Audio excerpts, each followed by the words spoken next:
Man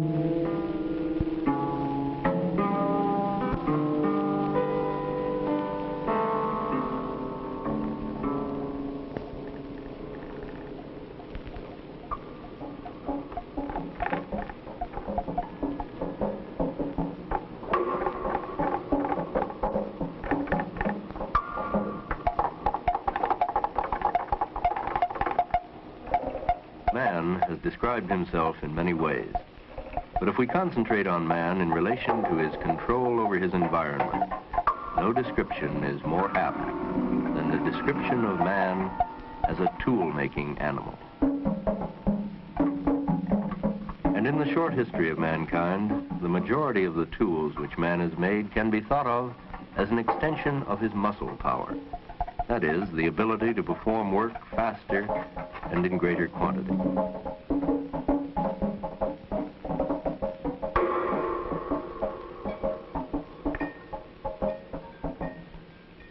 However, in the mid-1940s of the 20th century, a different kind of tool was invented.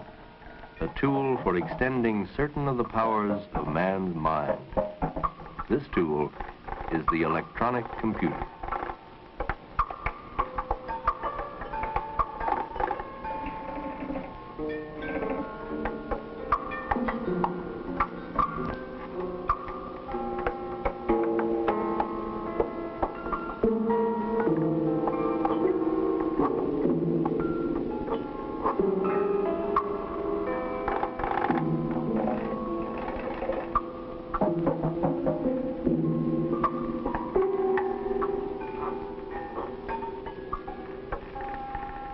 It is the fast, reliable, and tireless performance of a variety of arithmetic and logical operations that gives the computer its great utility and power.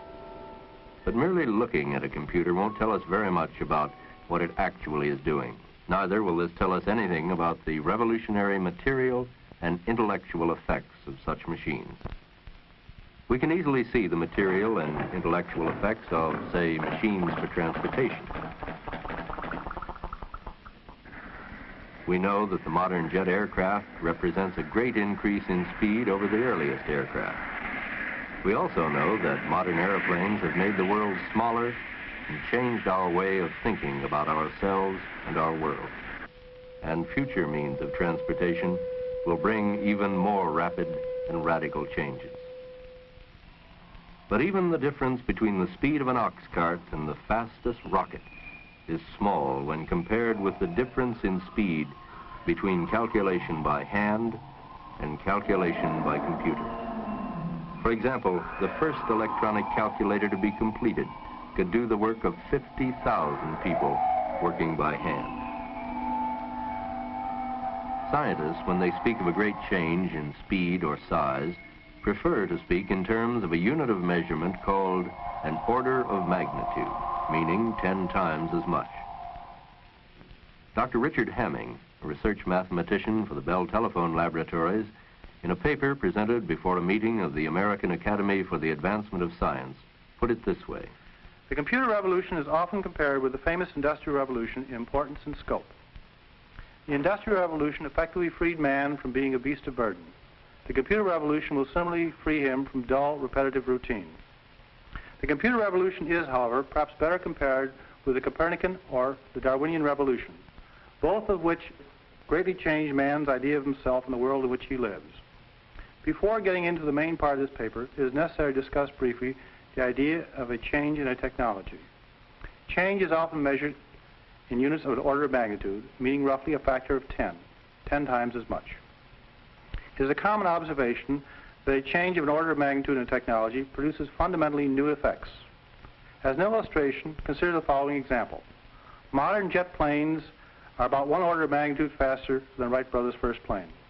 Another example, the fastest missiles are somewhat more than 2 orders of magnitude faster, meaning about 300 times faster. Automobiles are used at speeds around 1 order of magnitude faster than a horse and wagon. Each of these have produced whole new effects. Indeed, it is said that the automobile has produced even a change in our morals. Computers have improved in speed by at least 6 orders of magnitude, a millionfold. In order to understand the factor of a million, consider the following two situations. First, that you have only $1, and second, that you have $1 million. You can readily see that in the two situations there are fundamentally different effects. You adopt a different view of yourself and the world in which you live. Along with the change in speed, there has been a great increase in reliability, so we now do much longer computations than was practicable by hand. Finally, with the increase in speed, there has been a corresponding decrease in the cost, something more than 1,000 times cheaper. It is as if suddenly automobiles cost $2 to $4, houses $20 to $60.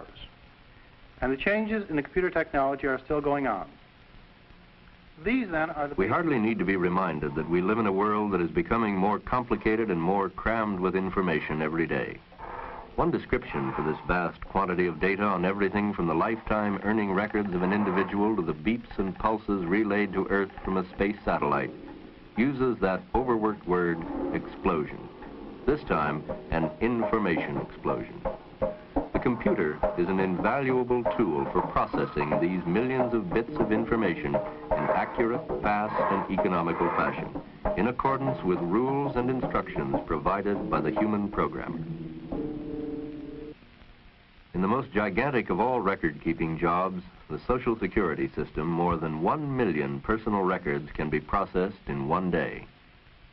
This manufacturing plant is entirely computer-controlled in accordance with rules for decision-making stored in the machine's memory. This chemical plant for making polyisoprene was designed by a computer. In a recent example, a computer in 16 hours and out of 16,000 possible designs selected the design that most closely approached the ideal design as defined by the engineers.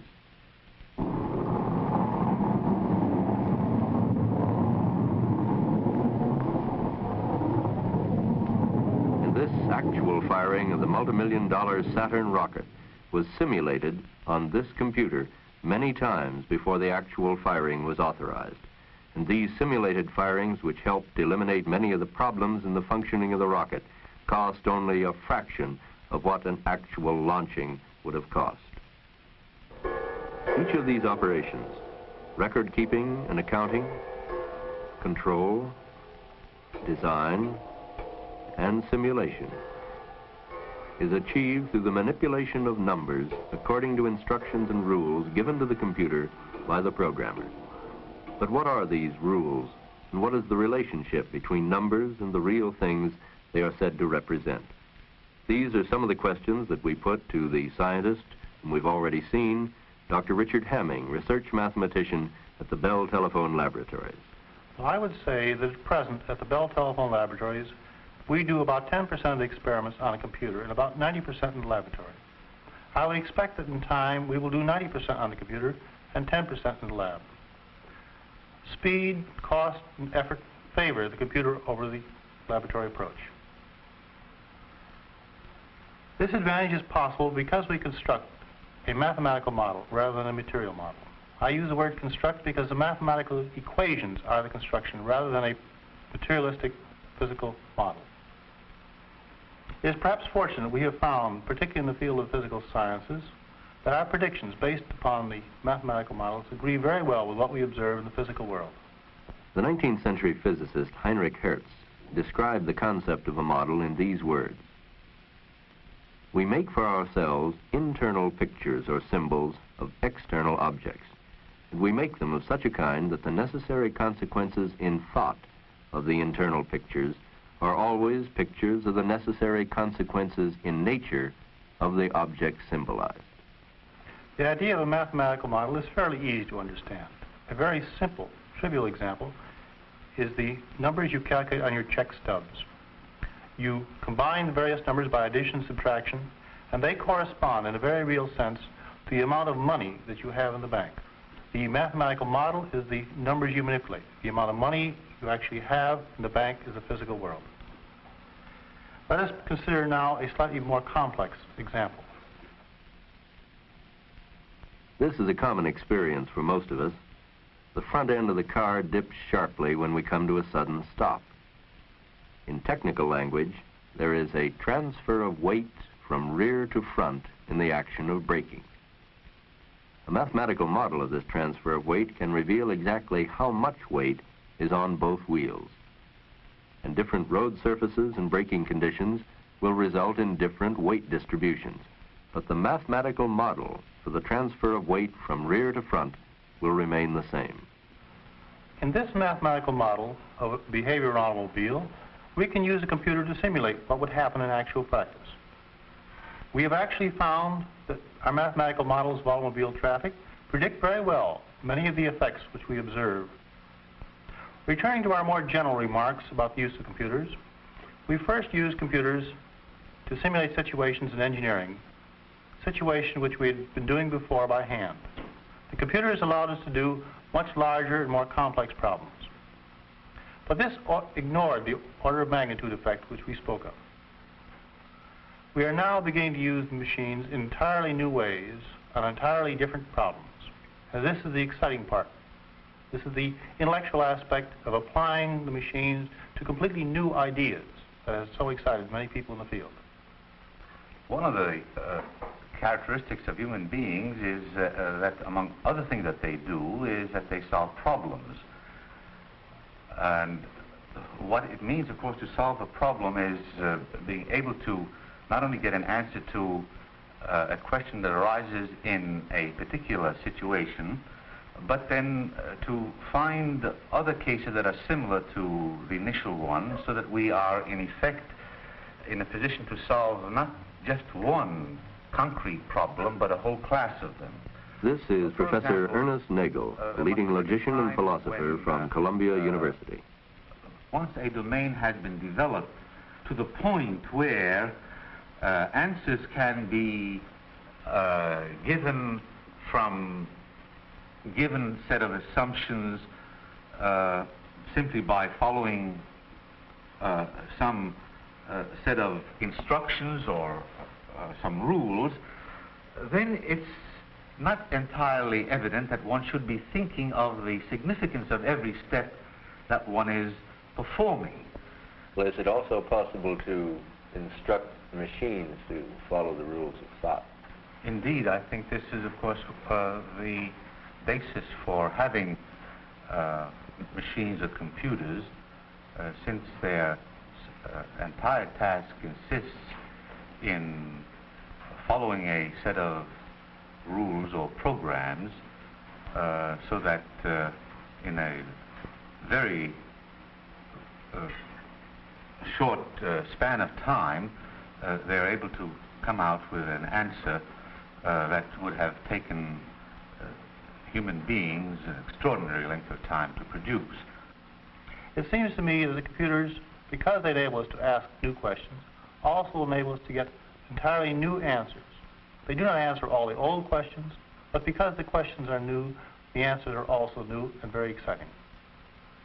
There is a strong tendency to speak of the machine as solving the problem, when in fact, really it is the program which describes to the machine what the machine is to do. This is overlooked, and I think a great deal of confusion arises from this. It is not that we do not have adequate machines to solve our problems many times, but rather we lack adequate descriptions of how to solve the problem. And this is a very important point to understand. As we spread out and learn more and more about our techniques of solving problems, we will be able to do wider and wider class of problems. And it is not the machine so much as it is our lack of ideas that controls.